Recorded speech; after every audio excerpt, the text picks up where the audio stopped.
fearless leader, John Herdman, the man who was once a primary school teacher back in Northeast England, now leading Canada's men's team. He is a man that Alfonso Davies said he would run through a wall for. But since we're talking about, and I know we're talking about Ken and how great he is, but since we're mentioning Alan. Nou ja, heel kort gezegd, Martina heeft chronisch borstkanker. Ini baru kabar gembira mantap.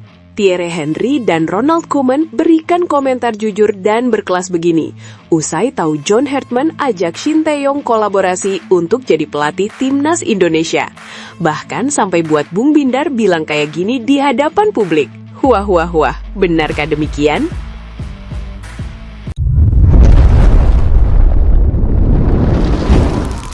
Sebelumnya mohon subscribe channel ini dulu supaya nggak ketinggalan berita terupdate Timnas Indonesia.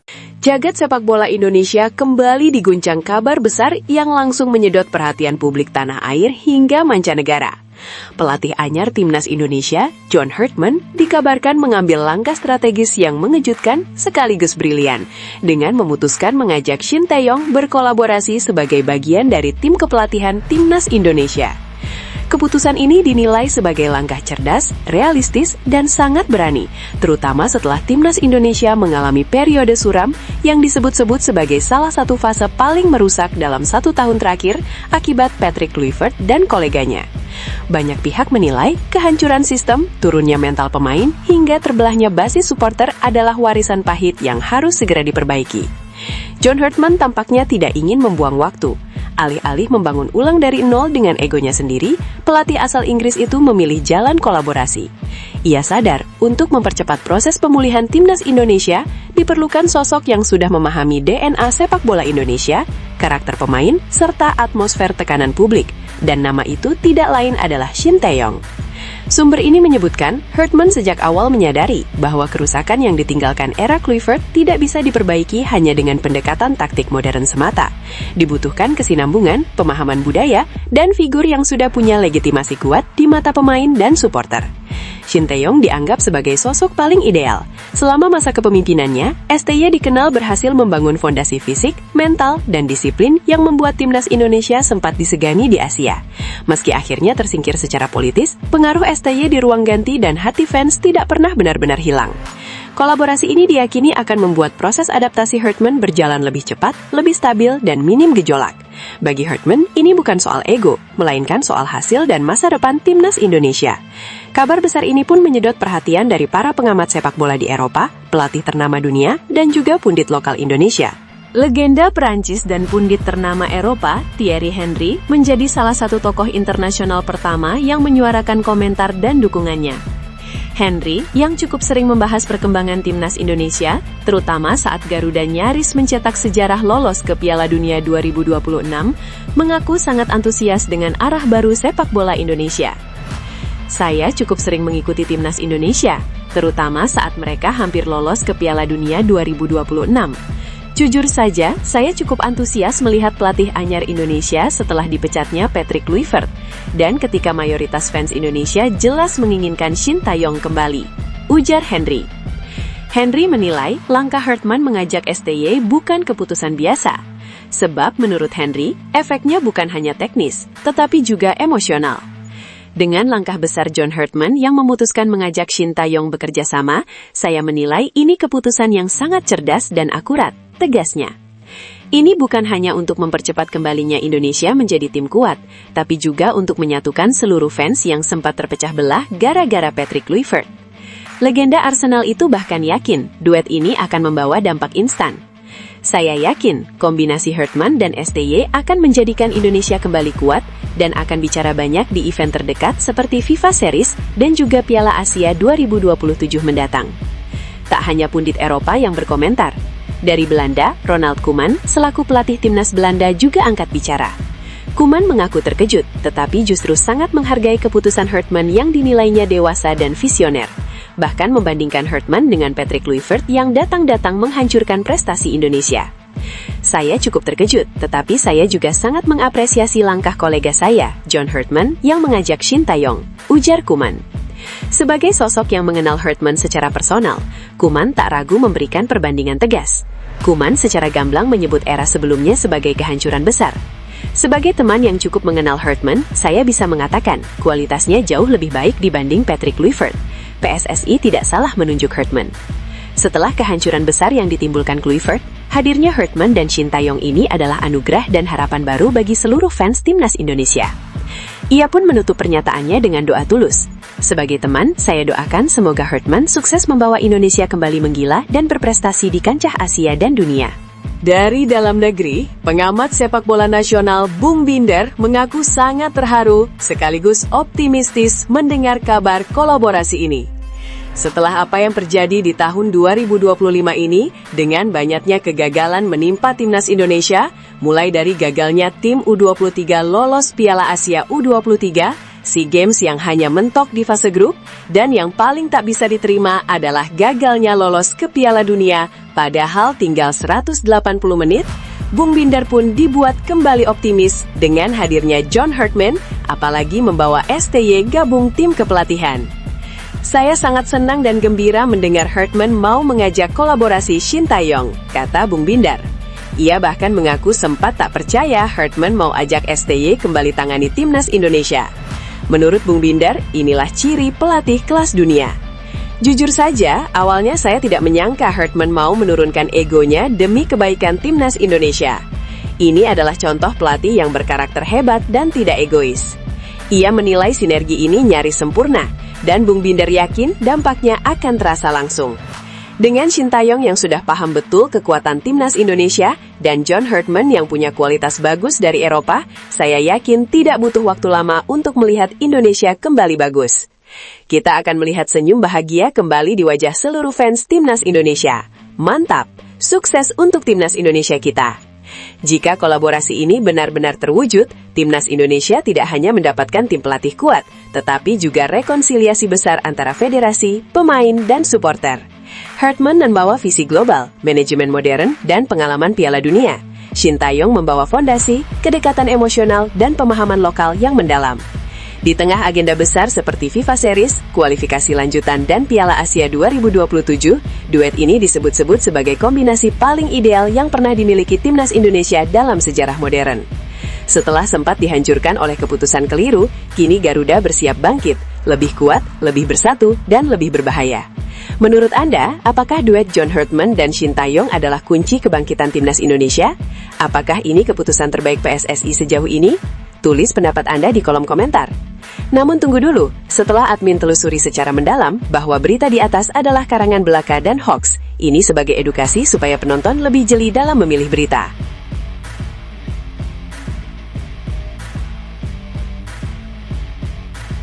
Bikin bangga fans Garuda, market value Kapten Timnas Indonesia Jai Itzes meroket drastis, bahkan lebih mahal dari skuad Timnas Malaysia.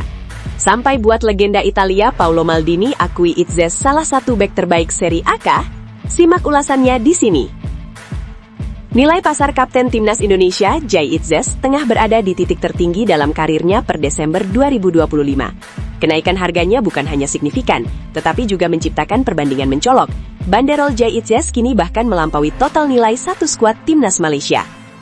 Lonjakan ini tidak datang secara tiba-tiba. Kepindahan Jai Itzes dari Venezia ke Sassuolo pada bursa transfer musim panas 2025 menjadi titik balik besar dalam perjalanan profesionalnya. Transfer tersebut dinilai sebagai langkah strategis karena Sassuolo, klub berjuluk I Nero Verdi, berhasil promosi ke Serie A, sementara Venezia justru harus menerima kenyataan pahit terdegradasi. Sassuolo disebut memboyong Itzes dengan nilai transfer mencapai 8 juta euro, atau setara Rp 158,4 miliar. Angka itu sudah lebih tinggi dibandingkan nilai pasar sang bek pada Juni 2025 versi Transfermarkt, yang berada di kisaran 7 juta euro. Namun, yang paling mencengangkan adalah lonjakan selanjutnya. Hanya dalam waktu sekitar 5 bulan, harga pasar Jai Itzes melonjak drastis hingga menyentuh 10 juta euro, atau sekitar Rp 173,8 miliar. Dengan nilai tersebut, Jai Itzes kini resmi menyandang status pemain termahal di timnas Indonesia. Lebih jauh lagi, banderolnya bahkan melampaui total valuasi seluruh skuad timnas Malaysia, yang saat ini ditaksir berada di angka 7,8 juta euro, atau sekitar Rp 154,4 miliar. Perbandingan semakin mencolok ketika melihat individu termahal di kubu Harimau Malaya. Saat ini, pemain dengan nilai tertinggi di timnas Malaysia adalah Dion Kuls, yang bermain untuk Cerezo Osaka dengan harga pasar sekitar 800.000 euro, atau Rp 15,8 miliar, bahkan belum mencapai 1/10 nilai Jay Itzes. Kenaikan nilai pasar tersebut tentu tidak lepas dari kontribusi nyata Jay Itzes di Serie A 2025-2026. Bek berusia 25 tahun itu tampil luar biasa konsisten bersama Sassuolo. Dari 16 pertandingan Liga, Itzes sudah bermain 15 kali dengan total 1.350 menit di atas lapangan. Lebih impresif lagi, ia selalu dipercaya sebagai starter dan hampir tak tergantikan di lini belakang. Di bawah arahan pelatih Fabio Grosso, Itzes menjadi pilar utama pertahanan Sassuolo. Kehadirannya membantu tim mencatatkan 5 clean sheet dan hanya kebobolan 18 gol, sebuah catatan solid untuk klub promosi di kasta tertinggi Liga Italia. Performa stabil dan kematangan bermain itulah yang kini membuat nama Jay Itzes mulai masuk radar klub-klub besar. AC Milan disebut-sebut menjadi salah satu peminat serius. Bahkan kabarnya Rossoneri siap mengambil langkah konkret untuk menebus sang bek pada bursa transfer musim dingin 2026. Jika transfer besar itu benar-benar terwujud, Jay Itzes bukan hanya akan mencetak sejarah pribadi, tetapi juga mengangkat pamor pemain Indonesia di panggung elit Eropa.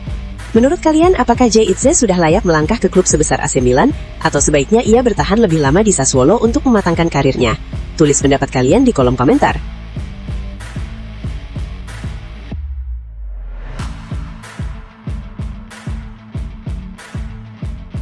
Breaking news transfers.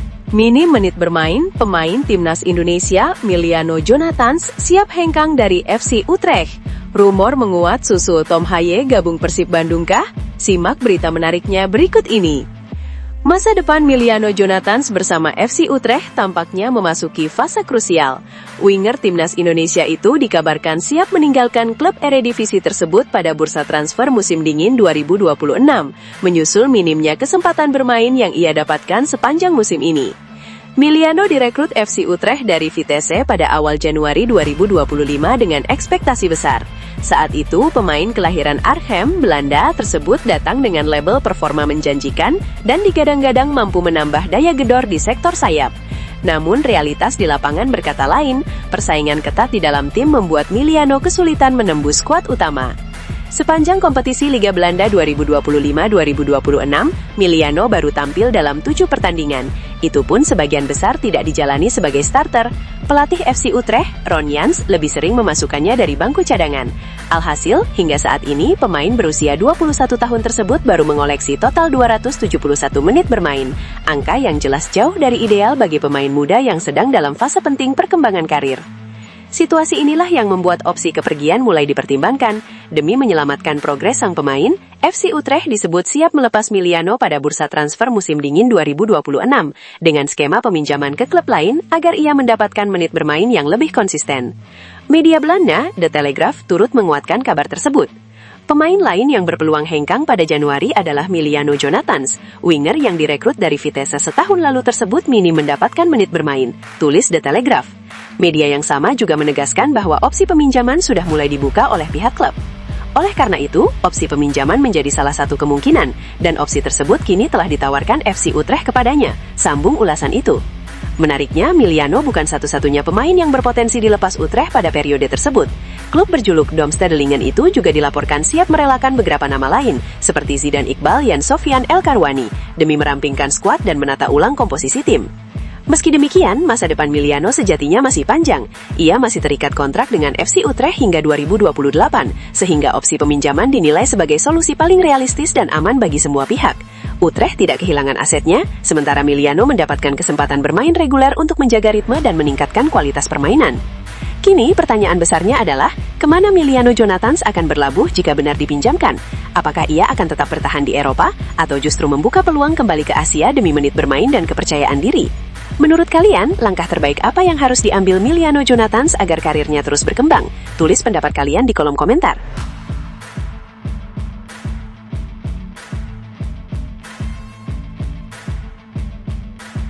Di kontrak 2 tahun, PSSI tidak akan memecat John Herdman apabila gagal di Timnas Indonesia. PSSI menegaskan sikap tegas dan berbeda dalam menentukan arah masa depan Timnas Indonesia. Kali ini, federasi memastikan tidak akan memecat pelatih baru meski hasil awal belum sesuai harapan, selama kontrak yang telah disepakati belum berakhir. Kebijakan ini diambil sebagai bentuk komitmen terhadap stabilitas dan kesinambungan program jangka panjang sepak bola nasional.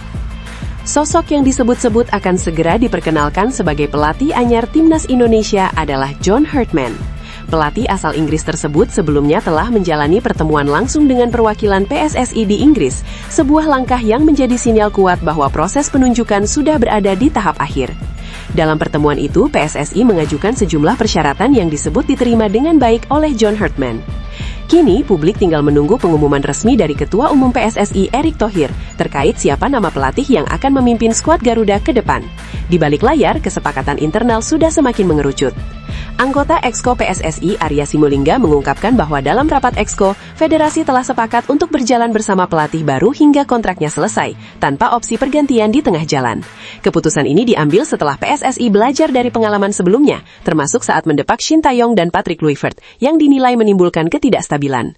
Arya menegaskan bahwa Exco PSSI saat ini berada dalam kondisi sangat solid dan kompak dalam menentukan arah kebijakan, termasuk soal pelatih Timnas Indonesia. Kemarin pas rapat Exco PSSI, kami sama-sama berkomitmen bahwa apapun yang terjadi, dia, pelatih, tetap bertahan dan menolak diganti. Udah seperti itu, dan ini ada keberanian dari kami, apapun tekanan yang dihadapinya nanti ya harus siap, kata Arya dilansir bolasport.com dari podcast Liputan 6. Kekompakan tersebut menjadi fondasi kuat dalam menunjuk pelatih baru, sekaligus memberi pesan bahwa PSSI siap menghadapi tekanan publik dan hasil pertandingan dengan kepala dingin. Pelatih yang akan ditunjuk nantinya bakal menerima kontrak berdurasi 2 musim, yang berarti masa kerjanya akan berlangsung hingga Desember 2027. Tak berhenti di situ, PSSI juga menyiapkan opsi perpanjangan apabila selama periode tersebut Timnas Indonesia menunjukkan prestasi positif. Kemarin udah sepakat kontraknya itu 2 tahun plus 2. Piala Asia 2027 bisa jadi evaluasi, nanti diperpanjang lagi apa tidak.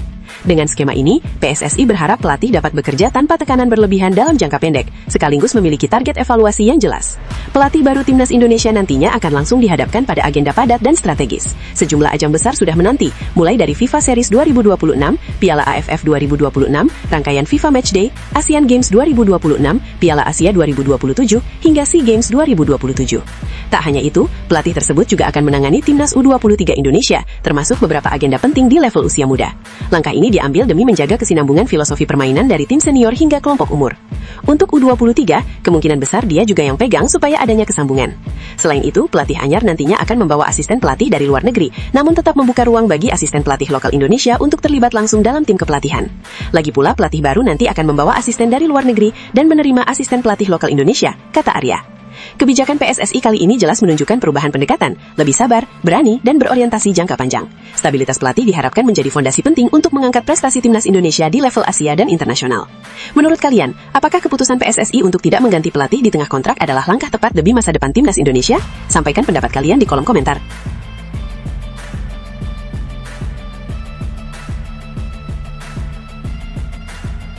Situasi sulit di tim utama. Kabar baik dari bek jangkung Timnas Indonesia Elkan Bagot. Cetak gol dan bantu Ipswich Town U21 gilas Charlton Athletic. Bek jangkung Timnas Indonesia Elkan Bagot kembali membawa kabar menggembirakan dari Inggris. Pemain berusia 23 tahun tersebut tampil impresif bersama Ipswich Town U21 saat menghadapi Charlton Athletic U21 dalam ajang Premier League Cup, kompetisi resmi untuk tim U21 di Inggris. Pertandingan itu berlangsung pada Selasa, 23 Desember 2025 dan menjadi momen penting bagi Elkan. Ia dipercaya turun sejak menit pertama dan langsung menunjukkan kontribusi nyata.